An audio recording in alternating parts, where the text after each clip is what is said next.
हमारे देश भारतवर्ष की पावन धरा सदियों से आध्यात्मिक ज्ञान, दर्शन और अनूठी संस्कृति के लिए पूरे विश्व में वंदनीय है। भारत की इस पावन धरा पर समय समय पर सूरवीर, तपस्वी व दार्शनिक लोगों ने जन्म लिया। इसलिए बच्चों से लेकर बुजुर्गों तक अपनी इस पवित्र मातृभूमि पर गर्व महसूस करते हैं। भारत की पश्चिमी धरा को हम राजस्थान के रूप में जानते हैं। इस गौरवशाली प्रदेश में एक और जहां मेवाड़ में महाराणा प्रताप ने इस धरा का गौरव बढ़ाया, वहीं दूसरी ओर मेड़ता में जन्मी भगत शिरोमणि मीराबाई की प्रभु भक्ति जनमानस से छुपी नहीं है। वहीं उत्तर पूर्वी राजस्थान का एक अर्धशुष्क ऐतिहासिक क्षेत्र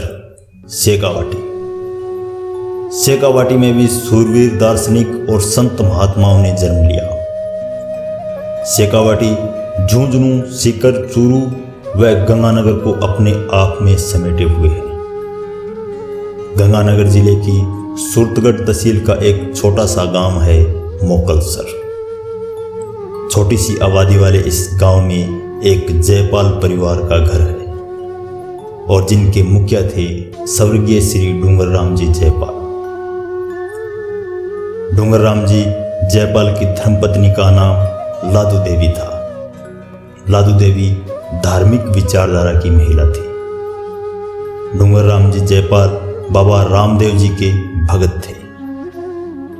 सावन मास के शुक्ल पक्ष पूर्णिमा के दिन उनके घर दूसरे पुत्र का जन्म हुआ, जिन्हें हम और आप श्री सोहनलाल जी मोकलसर वाले के नाम से जानते हैं। ये 3 भाई थे। सोहनलाल जी के बड़े भाई का नाम स्वर्गीय श्री अमीचंद जी जयपाल, जो कि एक किसान थे, और सोहनलाल जी के छोटे भाई का नाम निमाराम जी है। सोहनलाल जी का संगीत के प्रति लगाव बचपन से ही था। स्कूल में होने वाले संगीत कार्यक्रमों में वो बढ़ चढ़कर हिस्सा लेते थे। तेज बुद्धि और जानदार आवाज के धनी श्री सोहनलाल जी 5वीं कक्षा तक पढ़ाई कर सके। सोहनलाल जी के पिताजी बाबा रामदेव जी के जागरण लगाया करते थे। पिता ने संगीत के प्रति लगाव को देखकर नन्हे सोहनलाल को भी साथ ले जाना शुरू कर दिया और यहीं से शुरू हुई भजन सम्राट श्री सोहनलाल जी की भक्ति संगीत की श्रृंखला, जो अनेक कथाओं में समेटी आज विभिन्न देवस्थानों पर सुबह और शाम कोयल की भांति गूंज उठती है।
और तब ऐसा लगता है मानो चारों तरफ धरती आध्यात्म की चादर ओढ़े हुए है।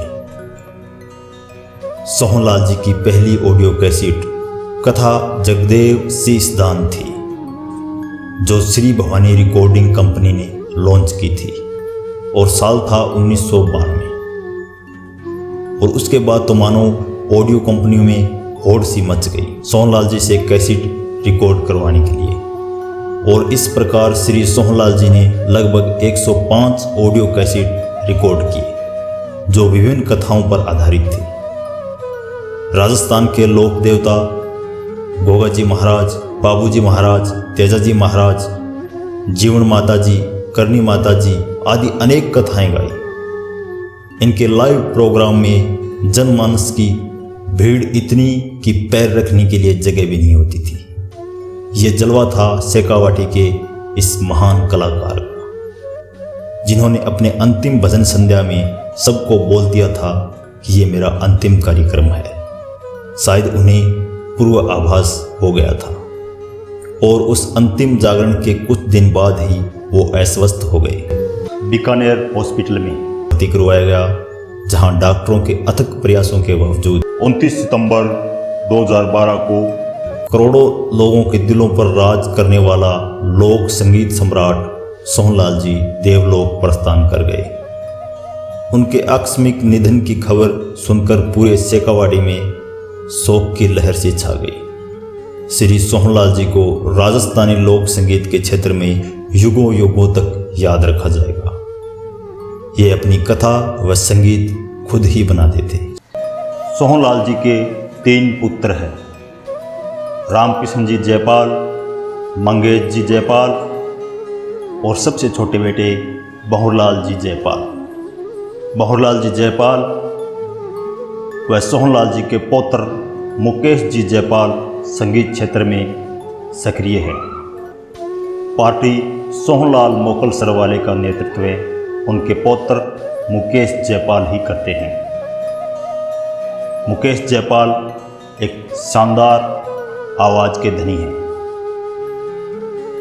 डूंगर राम जी, सोहनलाल जी, मदनलाल जी और मुकेश जयपाल 4 पीढ़ियों का राजस्थानी लोक संगीत में योगदान सराहनीय है। हम और हमारा चैनल भजन सम्राट श्री सोहनलाल जी को सत सत नमन करते हैं।